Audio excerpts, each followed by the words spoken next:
재판이 시작되자 모두가 긴장했다. 피고인의 전과는 생각보다 많았고 죄질도 좋지 않았다. 그러나 가장 충격적인 건 검사의 태도였다. 그는 피고인을 향해 서류를 거칠게 내던졌고 차갑게 입을 열었다. 방청석의 사람들은 그 순간 느꼈다. 이 재판은 단순한 음주사고 재판이 아니라는 걸. 판사들이 당황했고 배심원들마저 말을 잃었다. 피고인의 얼굴은 붉게 달아올라 있었고 그는 뭔가를 중얼거리며 고개를 들었다. 바로 그때 아무도 예상하지 못한 진실이 법정에 떠올랐다.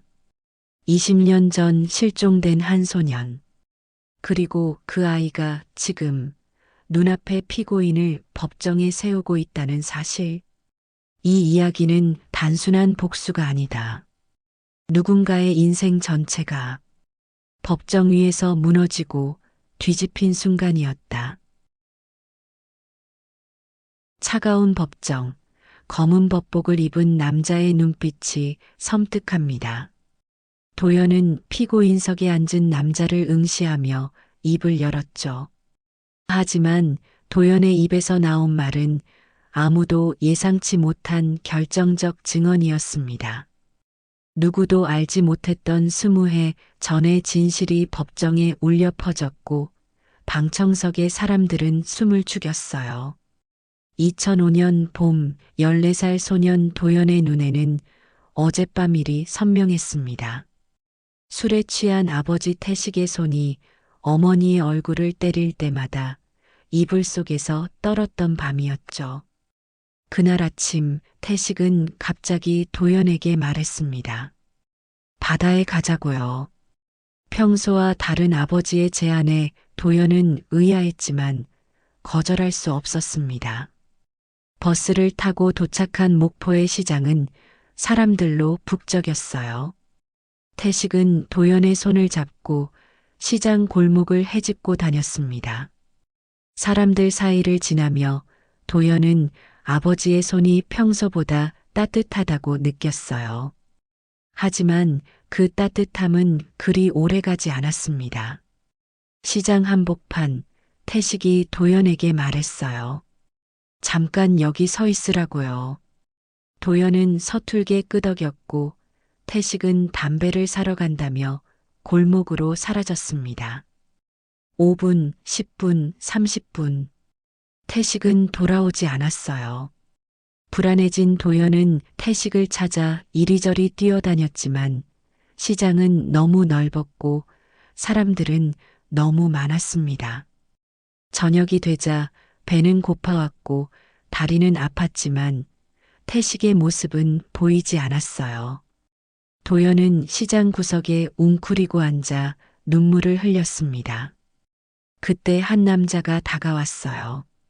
아버지를 잃어버린 것 같다면서 도와주겠다고 했죠. 지친 도연에게 그 말은 구원처럼 들렸습니다. 남자는 도연에게 음료수를 건넸고 도연은 의심 없이 그것을 마셨어요. 얼마 지나지 않아 도연의 시야가 흐려지기 시작했고 몸은 점점 무거워졌습니다. 다음 기억은 흔들리는 배 위에서 눈을 떴을 때였죠. 도연은 낯선 남자들 사이에 앉아 있었고 손발은 묶여 있었어요. 공포에 질린 도연은 소리쳤지만 바다 한가운데서 도연의 비명은 그저 파도 소리에 묻혀버릴 뿐이었습니다. 집으로 돌아가지 못한 도연은 그 누구도 상상하지 못했던 곳으로 끌려갔어요. 바다 건너 한 섬 그곳에서 도연을 맞이한 것은 주먹질과 발길질이었습니다. 첫날부터 도연은 새벽별이 뜬 시간에 일어나 저녁 어둠이 내릴 때까지 소금밭에서 일해야 했어요. 손은 갈라지고 등은 타들어갔습니다. 밤이면 도연은 작은 창고에 갇혀 잠을 청했어요. 그곳에는 도연처럼 끌려온 사람들이 여럿 있었지만 서로 말을 건네기에는 너무 지쳐 있었습니다. 도연은 매일 밤 어머니 생각에 눈물을 흘렸어요. 어머니 미숙의 따뜻한 품이 그리웠습니다. 그렇게 도연의 14살 인생은 시장 한복판에서 멈춰버렸습니다. 도연이 알지 못했던 것은 이 끔찍한 시작이 20해 후 더 끔찍한 진실과 마주하게 될 운명의 첫 발자국이었다는 사실이었죠. 누구도 알지 못했던 은밀한 계획과 돌이킬 수 없는 선택의 순간이 도연을 기다리고 있었습니다. 한낮의 뜨거운 태양은 도연의 등을 태웠습니다. 반년이 지났지만 도연의 몸은 여전히 아팠고 마음은 더욱 무뎌져만 갔어요. 눈을 뜨면 소금밭, 눈을 감아도 소금밭, 미칠 것만 같았습니다. 밤마다 도연의 손바닥은 갈라지고 피가 맺혔지만 아침이 되면 다시 삽을 들어야 했죠. 염전 주인 창기는 매일 도연의 머리를 내리쳤습니다. 조금이라도 일이 느리면 회초리가 날아왔고 쉬려 하면 발길질이 이어졌어요. 창기의 눈빛은 사람을 보는 눈빛이 아니었습니다. 마치 물건을 보는 것 같은 냉기가 돌았죠. 도연은 밤마다 꿈을 꿨어요. 달아나는 꿈, 집으로 돌아가는 꿈 하지만 아침이 되면 현실은 여전히 소금밭이었습니다. 어느 날 밤 도연은 창고 구석에 숨겨둔 쇠조각을 꺼냈어요. 한 달 동안 몰래 모아둔 빵 조각과 물통도 챙겼습니다. 도연의 손은 떨렸지만 마음은 단단했어요. 오늘 밤 탈출하기로 결심했으니까요. 창고 지붕의 작은 틈으로 몸을 밀어 넣었고 간신히 빠져나온 도연은 달빛 아래 숨을 고르며 주변을 살폈습니다. 염전 주변은 어둠에 잠겨 있었어요. 도연은 조심스럽게 발걸음을 옮겼습니다. 한 걸음, 두 걸음 염전 주인 집을 지나칠 때 개 짖는 소리에 심장이 멎는 것 같았어요. 하지만 도연은 멈추지 않았습니다. 달빛을 따라 해안가로 향했고 작은 어선이 묶여 있는 것을 발견했어요. 도연은 떨리는 손으로 밧줄을 풀었습니다. 어선에 올라탄 도연은 노를 잡았어요. 평소 창기가 노젓는 모습을 유심히 봐둔 것이 도움이 되었습니다. 하지만 바다는 생각보다 넓었고 밤바다는 더욱 무서웠어요. 방향도 알 수 없었고 언제 염전 사람들이 쫓아올지 모르는 공포가 도연을 덮쳤습니다. 새벽이 되자 바다 안개가 자욱했어요. 도연의 손은 이미 물집이 잡혀 있었고 입술은 바닷물에 말라 갈라졌습니다. 먹은 건 빵 조각 몇 개뿐이었고 물도 거의 다 떨어져 갔어요. 그래도 도연은 노를 저었습니다. 자유를 향한 희망 하나로 밤새 노를 저었죠. 해가 중천에 떴을 때 도연의 의식은 점점 흐려지기 시작했어요. 탈수와 피로가 도연을 덮쳤습니다. 눈앞이 어지러웠고 노를 잡은 손에 힘이 빠져갔어요. 그때 희미하게 육지가 보였습니다. 도연은 마지막 힘을 짜내 노를 저었어요. 하지만 몸은 이미 한계였고 의식은 점점 멀어져 갔습니다. 도연이 다시 눈을 떴을 때는 낯선 천장이었어요. 도연의 옆에는 나이 지긋한 스님이 앉아 있었습니다. 스님은 도연에게 물을 건네주었고 도연은 갈증에 시달린 목으로 물을 들이켰어요. 스님은 도연에게 어디서 왔냐고 물었지만 도연의 입에서는 아무 말도 나오지 않았습니다. 도연의 몸은 상처투성이었어요. 2해 동안의 노동이 남긴 흉터와 탈출 과정에서 생긴 부상이 온몸을 덮고 있었습니다. 도연은 자신의 이름조차 말하지 못했어요. 입을 열려 해도 목소리가 나오지 않았고 이름을 기억하려 해도 머릿속이 하얗게 변했습니다. 스님은 도연을 절에 머물게 했어요. 도연이 쓰러진 곳은 경주 인근의 작은 절 앞이었습니다. 도연은 염전에서 도망쳐 나온 후 바다를 표류하다 우연히 이곳까지 왔던 거였어요. 스님은 도연에게 이름을 물었지만 도연은 대답할 수 없었습니다. 스님은 도연의 맑은 눈을 보며 말했어요. 이제부터 너를 도연이라 부르겠다고요.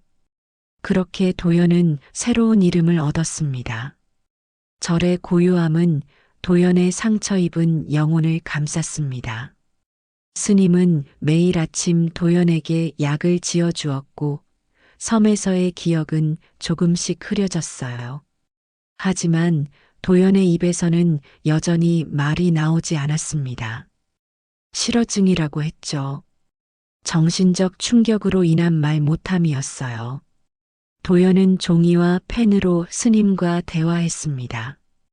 2해가 지나고 도연은 18이 되었어요. 키가 크고 마른 청년으로 성장했지만 눈빛에는 여전히 슬픔이 머물러 있었습니다. 도연은 절에서 불경을 읽고 좌선을 하며 마음의 평화를 찾아갔어요. 하지만 밤이면 여전히 악몽에 시달렸습니다. 소금밭, 회초리, 그리고 바다에서의 공포가 도연을 괴롭혔어요. 도연이 절에서 처음 책을 발견한 것은 19살 때였습니다. 법전이었어요. 절의 사무실에 놓여있던 옛 법전을 우연히 보게 되었고 도연은 그 책에 매료되었습니다. 도연은 스님에게 더 많은 책을 부탁했고 스님은 도연을 위해 다양한 법학 서적을 구해 주었어요. 도연은 밤낮 없이 책을 읽었습니다. 법은 도연에게 특별했어요. 약자를 보호하고 정의를 실현하는 도구라고 생각했습니다. 도연은 자신이 겪었던 불의에 대한 분노를 법 공부로 풀어나갔어요. 21살이 되자 도연은 말을 할 수 있게 되었습니다. 천천히 조금씩 하지만 분명히 도연의 입에서 말이 나왔어요. 처음으로 스님에게 감사하다는 말을 했을 때 스님의 눈에는 눈물이 고였습니다. 23, 도연은 절을 떠나기로 결심했어요. 스님은 도연에게 작은 원룸을 마련해 주었고 도연은 본격적으로 사법시험 준비를 시작했습니다. 과거의 기억은 여전히 흐릿했어요. 부모님의 얼굴도 자신의 본명도 기억하지 못했습니다. 하지만 염전에서의 고통과 불의는 선명하게 남아 있었어요. 도연은 매일 12시간씩 공부했습니다. 때로는 좌절도 찾아왔어요. 시험에 떨어지고 돈이 떨어지고 몸이 지쳐갔습니다. 하지만 도연의 의지는 꺾이지 않았어요. 3번의 실패 끝에 마침내 도연은 사법시험에 합격했습니다. 28배 사법연수원에 들어갔고 30의 검사가 되었어요.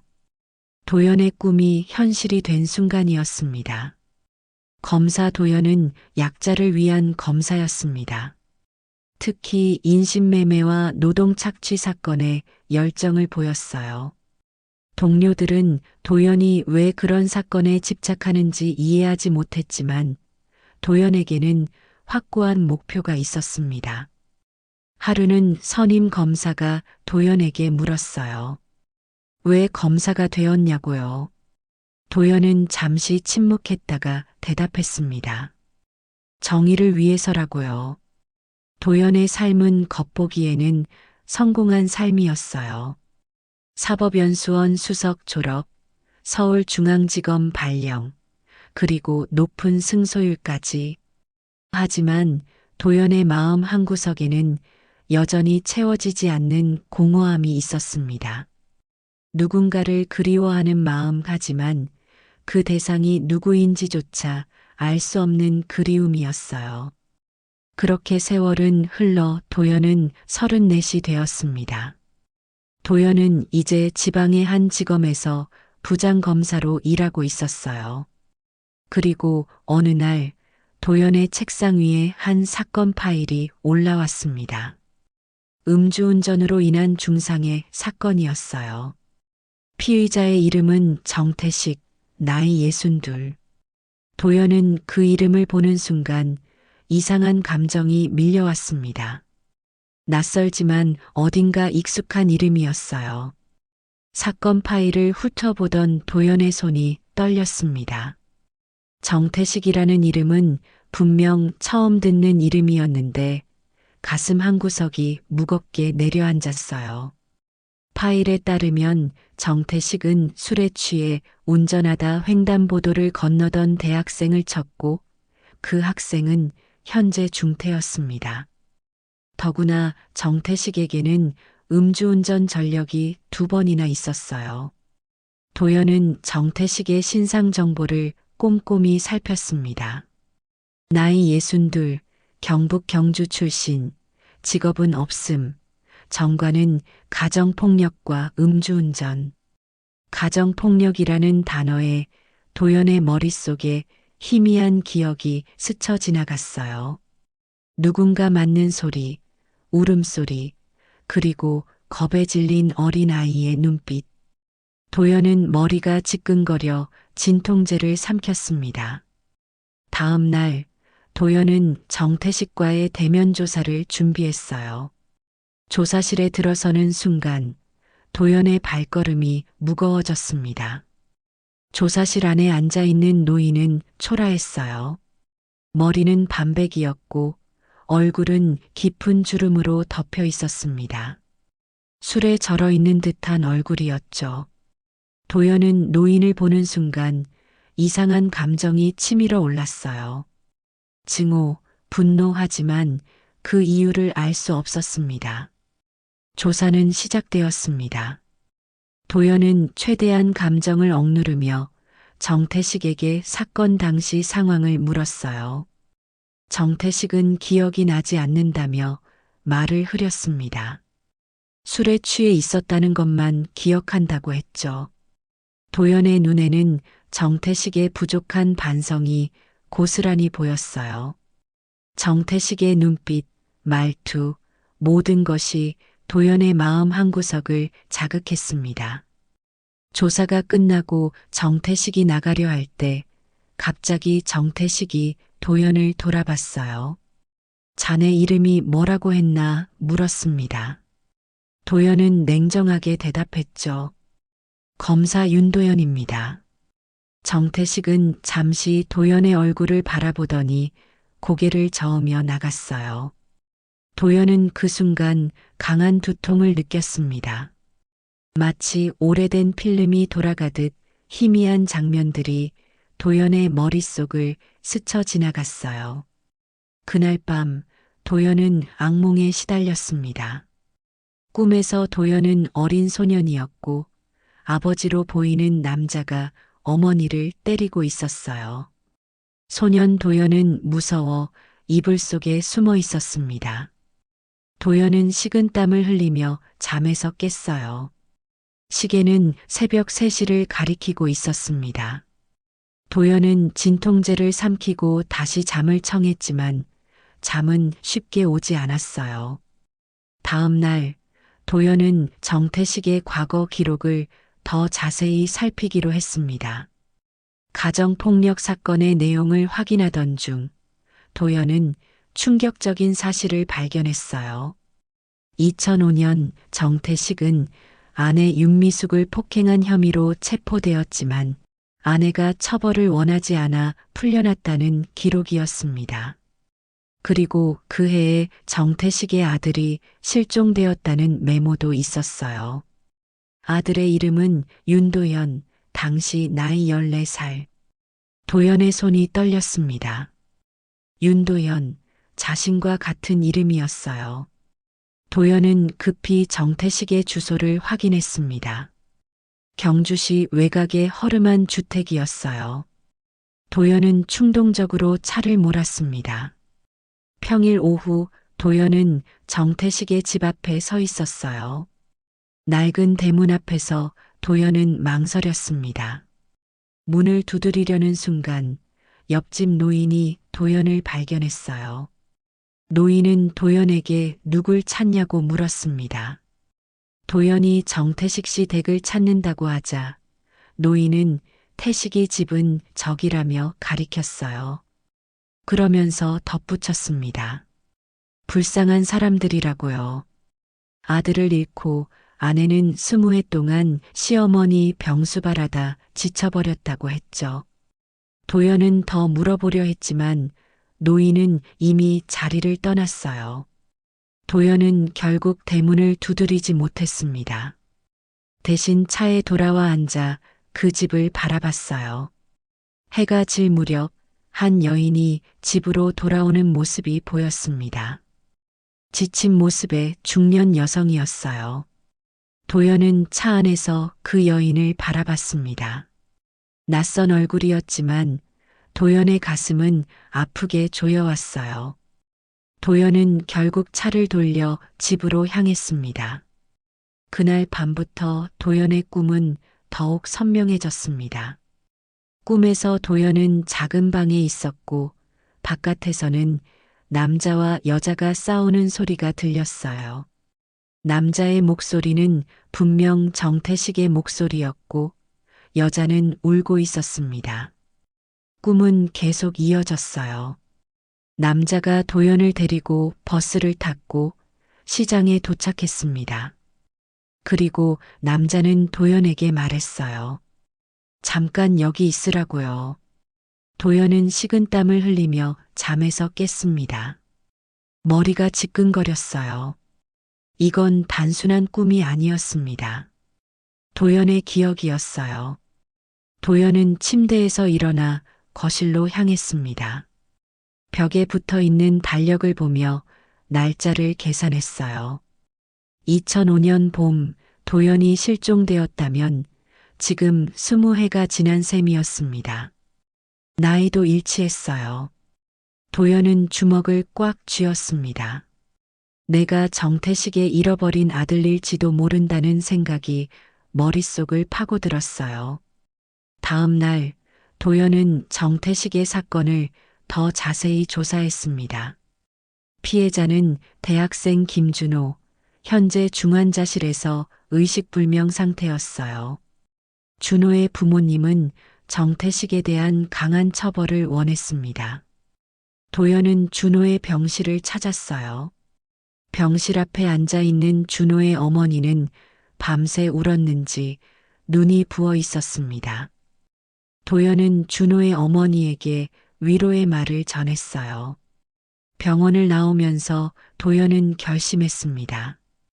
이 사건을 끝까지 파헤칠 것이고 정태식이 만약 자신의 아버지라면 더더욱 냉정하게 수사하리라고요. 도연은 자신의 과거를 찾기 위해 경찰에 협조를 요청했습니다. 2005년 도연의 실종 사건 기록을 찾아달라고 했어요. 동시에 도연은 정태식의 구속영장을 청구했습니다. 일주일 후 도연은 경찰로부터 연락을 받았어요. 2005년 윤도현 실종 사건 기록이 발견되었다는 내용이었습니다. 도연은 서류를 받자마자 열었어요. 서류에는 당시 상황이 자세히 적혀 있었습니다. 아버지와 시장에 갔다가 실종되었고 미수, 금지옥엽이라는 글자가 적혀 있는 목걸이를 하고 있었다는 내용도 있었어요. 스님이 도연에게 준 작은 상자가 생각났습니다. 도연이 쓰러졌을 때 목에 걸고 있던 것들을 담은 상자였어요. 도연은 집으로 달려갔습니다. 서랍 깊숙한 곳에서 먼지 쌓인 상자를 꺼냈어요. 손이 떨려 상자를 떨어뜨릴 뻔했습니다. 상자 안에는 낡은 목걸이가 있었어요. 미수, 금지옥엽이라는 글자가 희미하게 새겨져 있었습니다. 도연의 눈에서 눈물이 흘러내렸어요. 이제는 확실했습니다. 도연은 20해 전 실종된 윤도현이었고 정태식은 도연의 아버지였습니다. 하지만 왜 아버지는 도연을 시장에 버렸을까요? 이틀 후 법원에서 정태식의 구속영장이 발부되었습니다. 도연은 직접 정태식을 체포하러 갔어요. 태식의 집 앞에 경찰차가 서자 이웃들이 몰려 나왔습니다. 도연은 문을 두드렸고 미숙이 문을 열었어요. 미숙은 도연을 보고 놀랐습니다. 마치 유령을 본 것처럼 얼굴이 하얗게 변했죠. 도연은 냉정하게 자신을 소개했습니다. 검사 윤도연입니다. 정태식 씨를 체포하러 왔습니다. 미숙은 말없이 도연을 안으로 들였어요. 거실에는 태식이 소파에 앉아 있었습니다. 술에 취해 있었죠. 도연은 태식에게 체포영장을 보여주었어요. 태식은 영장을 보더니 비웃었습니다. 태식의 눈빛에는 후회의 기색이라곤 찾아볼 수 없었어요. 도연은 스스로를 억눌렀습니다. 지금은 아들이 아닌 검사로서 체포해야 했으니까요. 경찰이 태식을 데려가는 동안 미숙은 도연을 붙잡았어요. 미숙의 눈에는 물음표가 가득했습니다. 도연은 미숙을 뿌리치고 밖으로 나왔어요. 하지만 미숙의 슬픈 눈빛은 도연의 마음에 박혔습니다. 그날 밤 도연은 결심했어요. 정태식의 비밀을 파헤치겠다고요. 다음 날 도연은 태식의 과거를 더 깊이 파고들었어요. 사업 실패, 도박 빚, 그리고 잦은 가정폭력의 흔적을 찾았습니다. 도연은 어머니 미숙에게 연락을 취했어요. 처음에 미숙은 전화를 받지 않았지만 결국 만남에 응했습니다. 카페에서 만난 미숙은 지난 20회의 무게를 온몸으로 짊어진 모습이었어요. 도연은 조심스럽게 질문을 던졌어요. 아들이 실종된 날에 대해 기억나는 것이 있냐고 물었습니다. 미숙은 떨리는 목소리로 대답했어요. 태식이 도연을 데리고 바다에 가겠다고 했다고요. 미숙은 말을 이어갔습니다. 그날 밤 태식이 혼자 돌아왔다고요. 도연이 시장에서 사라졌다고 했대요. 도연은 더 큰 의문에 빠졌습니다. 태식이 정말 자신을 버렸다면 왜 실종 신고를 했을까요? 도연은 미숙에게 마지막 질문을 던졌어요. 혹시 태식이 큰 돈을 가져온 적이 있냐고 물었습니다. 미숙은 잠시 생각하더니 대답했어요. 도연이 사라진 한 달 후 태식이 갑자기 도박 빚을 갚았다고 했습니다. 미숙은 그게 이상했다고 말했어요. 도연의 가슴이 무너져 내렸어요. 이제 모든 게 명확해졌습니다. 태식은 도연을 팔아 돈을 마련한 것이었습니다. 도연은 자리에서 일어났어요. 미숙은 도연을 붙잡으며 물었습니다. 검사님은 왜 이런 오래된 사건에 관심을 갖는 거냐고요? 도연은 대답하지 않았습니다. 아직은 때가 아니었어요. 드디어 정태식의 재판 날이 왔습니다. 법정은 방청객들로 가득 찼어요. 도연은 검사석에 앉아 태식을 노려봤습니다. 태식은 피고인석에 고개를 숙이고 앉아 있었어요. 어딘가 초라해 보였습니다. 재판장이 입정을 알리자 모두 자리에서 일어났어요. 도연의 심장은 빠르게 뛰었습니다. 재판이 시작되었어요. 도연은 차분하게 공소사실을 낭독했습니다. 피고인 정태식은 만취 상태로 운전하다 피해자 김준호를 치어 중상을 입혔습니다. 피해자는 현재 식물인간 상태에 있으며 회복 가능성은 희박합니다. 또한 피고인에게는 음주운전 전력이 2차례 있었으며 가정폭력 전력도 다수 있습니다. 태식의 변호인은 태식의 상황을 호소했어요. 태식이 현재 무직이며 아내가 치매 걸린 시어머니를 돌보느라 경제적으로 어려운 상황이라고 했습니다. 또한 태식이 사고 후 진심으로 뉘우치고 있다고 주장했어요. 도연은 태식의 위선적인 표정을 보며 분노를 사겼습니다. 재판장이 태식에게 물었어요. 피고인은 반성하고 있습니까? 태식은 고개를 끄덕였습니다. 태식은 떨리는 목소리로 말했어요. 제가 잘못했습니다. 술을 끊겠습니다. 제발 기회를 주십시오. 도연은 태식의 연기에 치를 떨었습니다. 도연은 증거를 제시했어요. 태식이 과거에도 똑같은 말을 했지만 번번이 약속을 어겼다는 증거였습니다. 점심 휴정 시간, 도연은 화장실에서 태식과 마주쳤어요. 태식은 도연을 보고 머뭇거렸습니다. 태식이 도연에게 말을 걸었어요. 검사님, 제발 저를 좀 봐주십시오. 집에 아픈 장모가 있습니다. 도연은 냉정하게 대답했습니다. 법이 정한 대로 진행될 것입니다. 태식은 도연의 얼굴을 유심히 보더니 물었어요. 혹시 우리 전에 만난 적 있습니까? 도연은 대답하지 않고 화장실을 나왔습니다. 오후 재판이 시작되었어요. 증인으로 피해자 김준호의 어머니가 출석했습니다.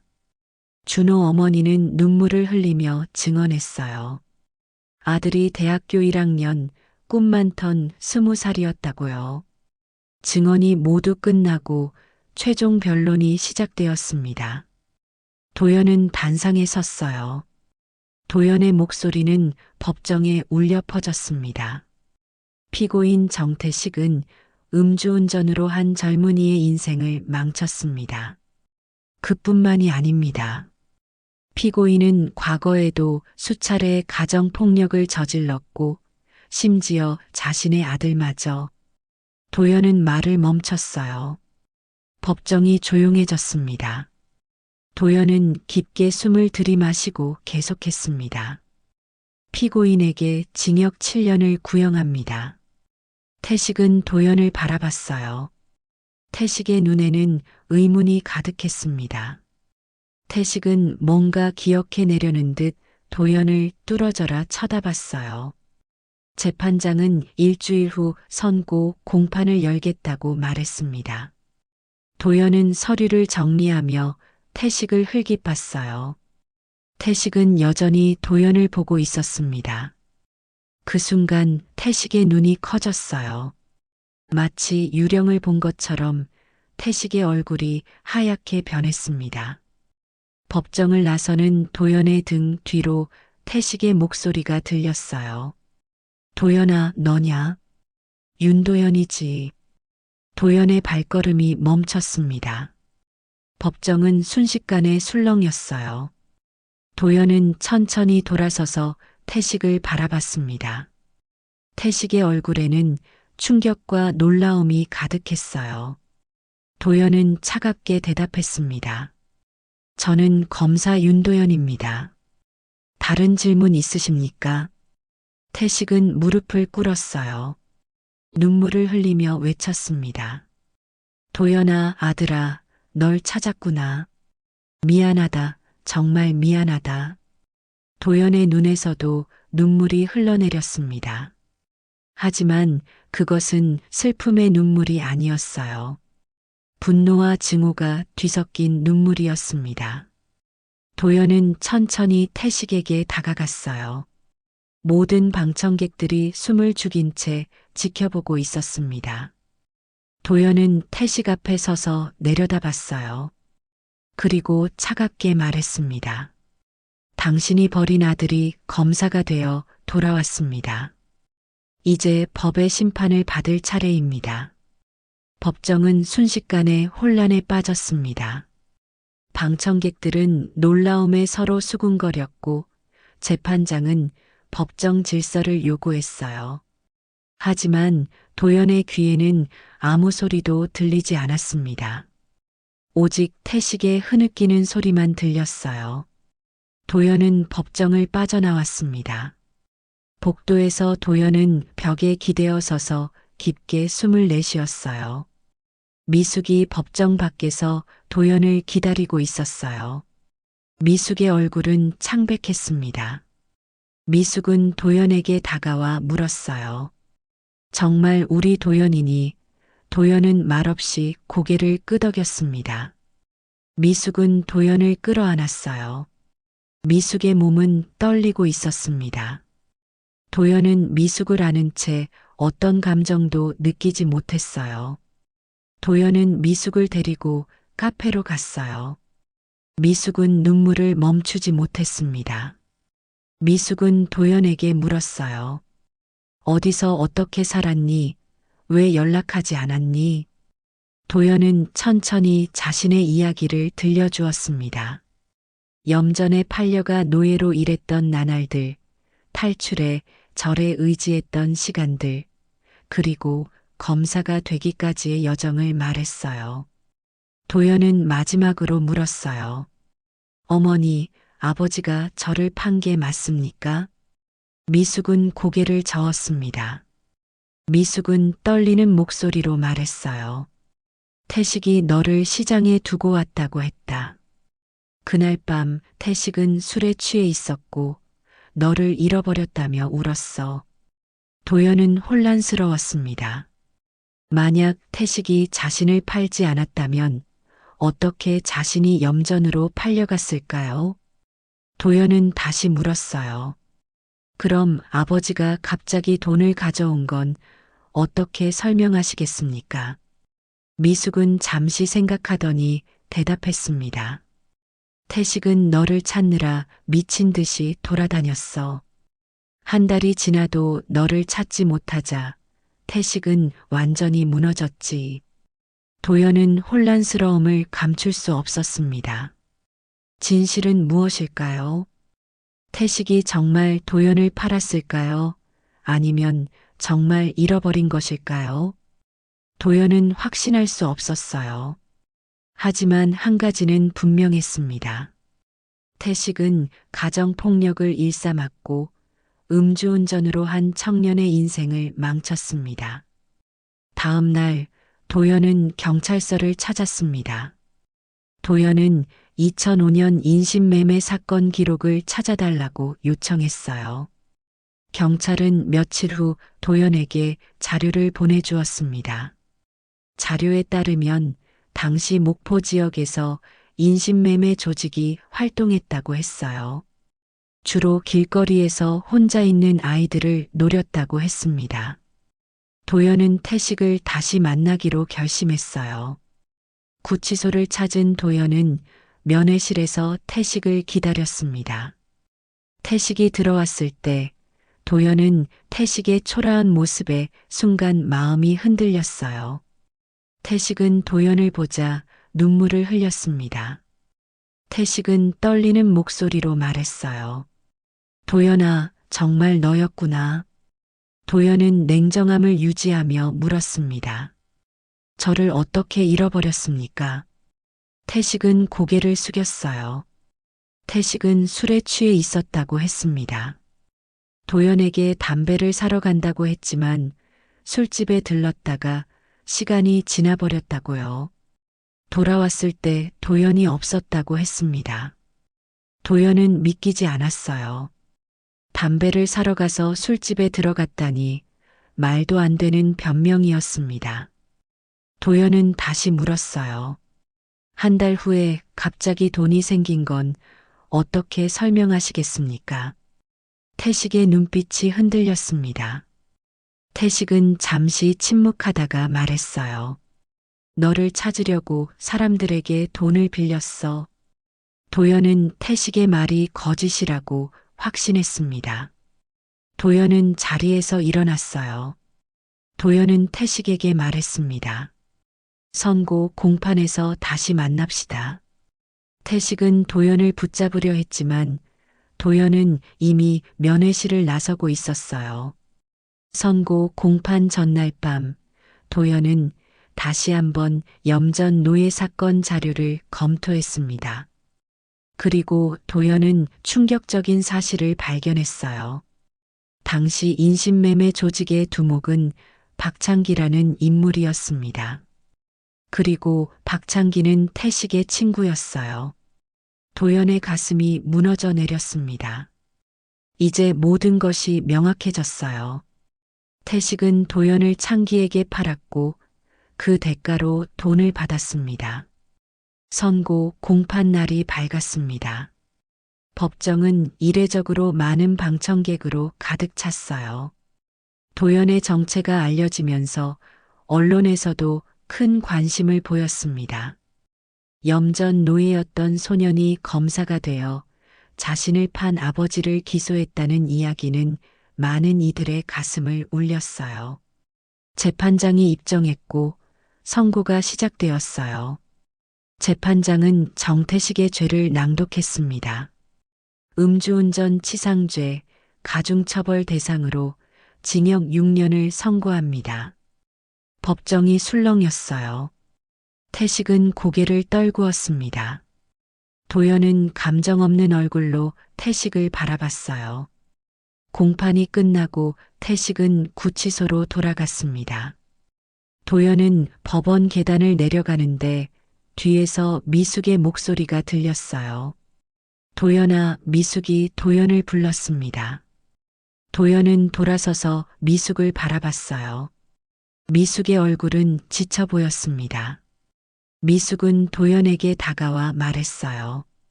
어제 태식이 모든 것을 털어놨다. 도연은 긴장했습니다. 미숙은 눈물을 흘리며 이야기를 시작했어요. 태식이 널 팔았다. 도박 빚을 갚기 위해 친구 창기에게 널 넘겼다고 했어. 미숙의 목소리는 떨렸습니다. 도연의 눈에 눈물이 고였어요. 결국 사실이었습니다. 아버지는 자신을 팔았고 그로 인해 도연은 지옥 같은 나날을 보냈습니다. 미숙은 계속해서 말했어요. 태식이 널 시장에서 창기에게 넘겼다고 해. 그리고 창기는 널 염전으로 팔아넘겼지. 도연은 미숙을 바라봤어요. 미숙의 얼굴에는 수천 가지 감정이 교차했습니다. 미숙은 도연의 손을 잡았어요. 미숙은 떨리는 목소리로 말했습니다. 내가 널 지키지 못해 미안하다. 내가 태식의 폭력에서 너를 보호하지 못했어. 도연은 미숙의 손을 꼭 잡았어요. 도연은 미숙에게 자신의 이야기를 들려주었어요. 스님을 만나 새 삶을 살게 된 이야기, 법을 공부하게 된 이유, 그리고 검사가 되기까지의 여정을 말했습니다. 미숙은 도연의 이야기를 들으며 눈물을 흘렸어요. 미숙은 도연을 안았습니다. 미숙은 속삭였어요. 내가 돌아와서 정말 기쁘다. 한 달 후 도연은 구치소를 찾았어요. 도연은 태식과의 마지막 대면을 원했습니다. 태식은 도연을 보자 놀란 듯 했어요. 도연은 태식에게 말했습니다. 저를 판 이유가 무엇입니까? 태식은 고개를 숙였습니다. 태식은 떨리는 목소리로 말했어요. 도박 빚 때문이었다. 5천만 원의 빚이 있었고 창기가 제안했다. 도연은 태식을 바라봤어요. 도연의 눈에는 이제 분노보다 연민이 더 많았습니다. 도연은 마지막으로 물었습니다. 후회하십니까? 태식은 고개를 끄덕였어요. 태식의 눈에는 진심 어린 후회가 담겨 있었습니다. 태식은 말했어요. 매일 후회한다.